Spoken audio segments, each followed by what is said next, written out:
renovação eclesial inadiável. Sonho com uma opção missionária capaz de transformar tudo para que os costumes, os estilos, os horários, a linguagem e toda a estrutura eclesial se torne um canal proporcionado.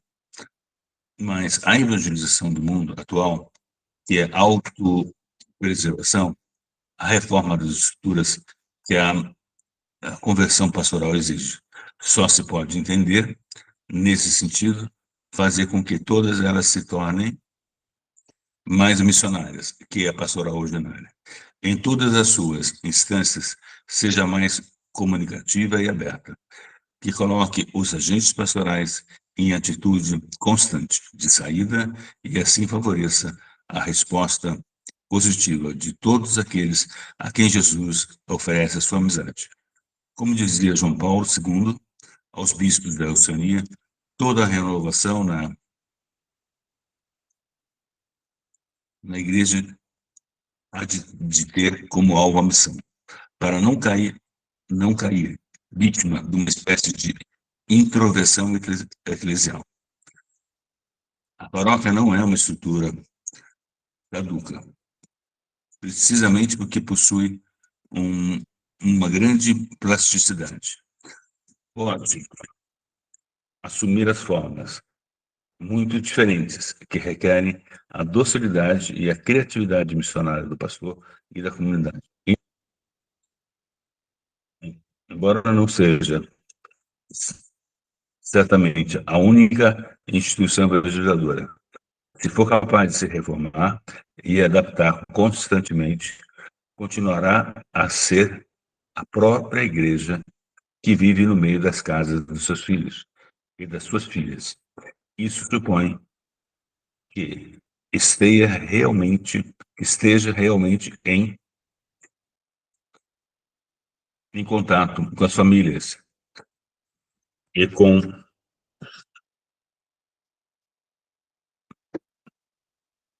a vida do povo, e não se torne uma estrutura complicada, separada das pessoas. Nenhum grupo de eleitos que olham para si mesmo. A paróquia é a presença eclesial no território, hábito para a escuta da palavra, o crescimento da vida cristã, o diálogo, o anúncio, a caridade generosa, a adoração e a celebração, através de todas as suas atividades. A paróquia incentiva e forma os seus membros para serem agentes de evangelização. É comunidade de comunidades. Santuário onde os sedentos vão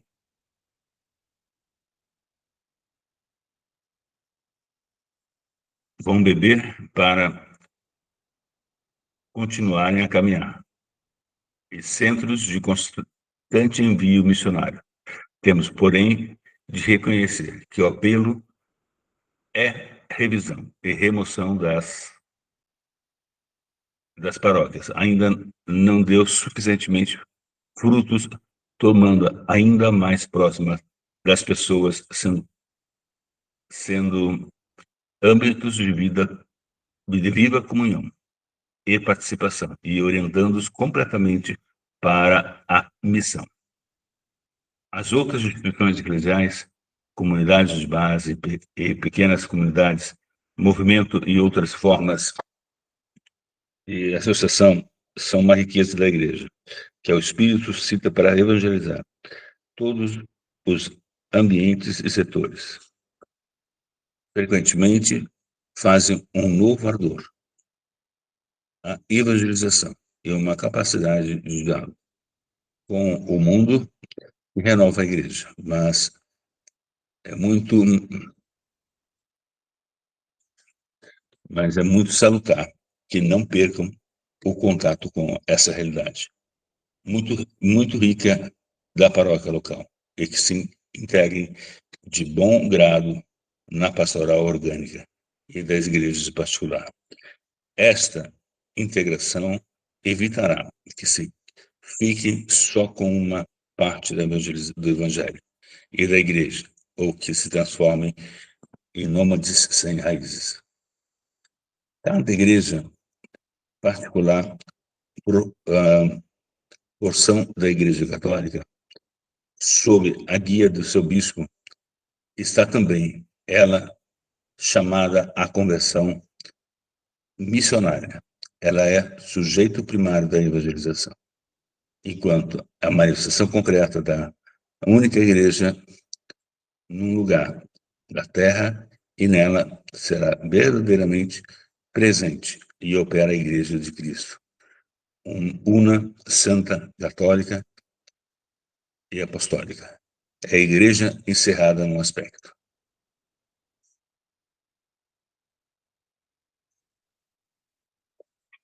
Concreto, dotada de todos os meios de salvação, dados por Cristo, mas com um novo local, com um rosto local.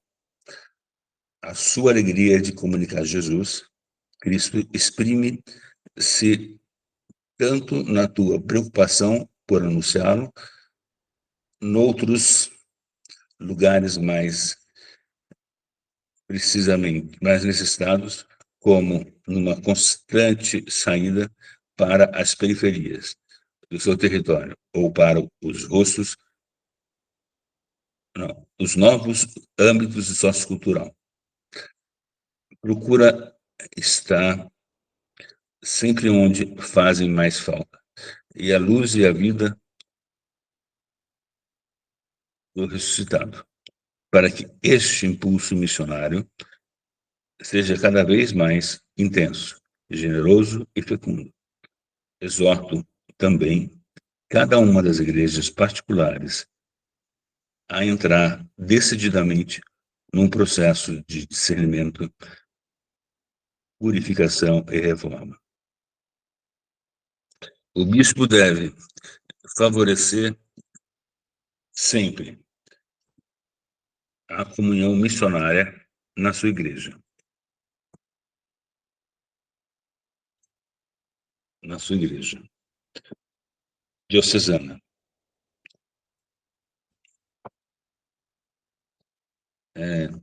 Seguindo o ideal da primeira comunidades cristãs, em que os crentes tinham um só coração e uma só alma.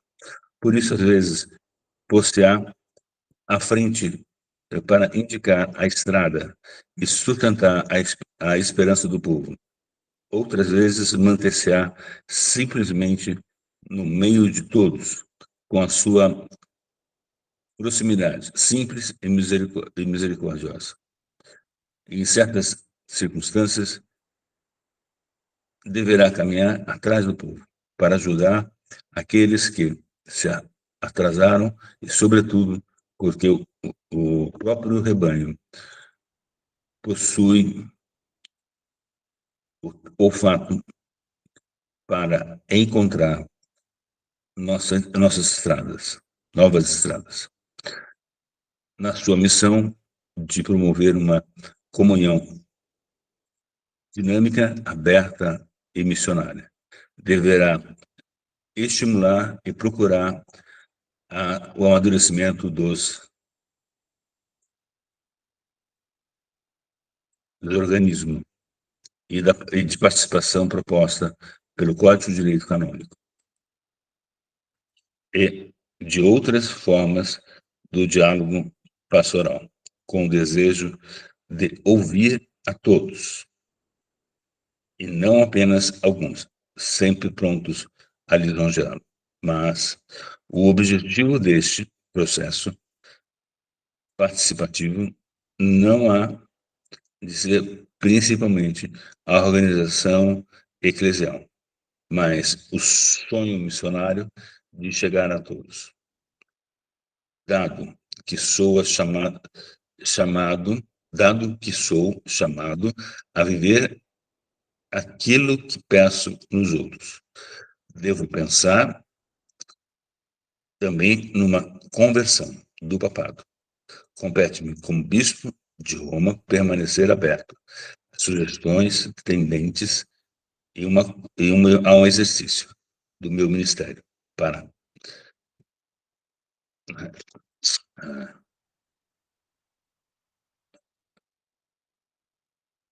compete-me como bispo de Roma permanecer aberto às sugestões tendentes a um exercício do meu ministério que torne mais fiel o significado de Jesus Cristo. Pretendeu dar-lhe as necessidades atuais do Evangelho. O Papa João Paulo II pediu que o ajudasse a encontrar uma forma de exercício do primado, que sem renunciar de modo algum ao que é essencial da sua missão, se abra a uma situação nova. Pouco temos avançado nesse sentido. Também o papado e as estruturas centrais da Igreja Universal precisam de ouvir esses apelos a uma conversão pastoral. O Concílio do Vaticano II afirmou que as semelhanças das antigas igrejas patriarcais, as conferências episcopais, podem aportar uma contribuição múltipla e fecunda para que o sentimento colegial leve à aplicação concretas. Mas esse desejo não se realizou plenamente,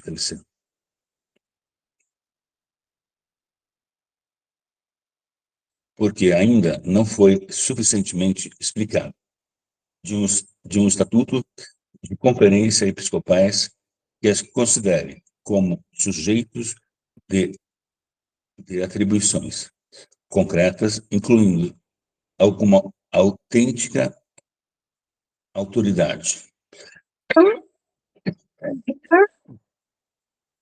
doutrinária, uma centralização excessiva, em vez de ajudar, complica a vida da Igreja e as suas dinâmicas missionárias. Conteúdo inaciano.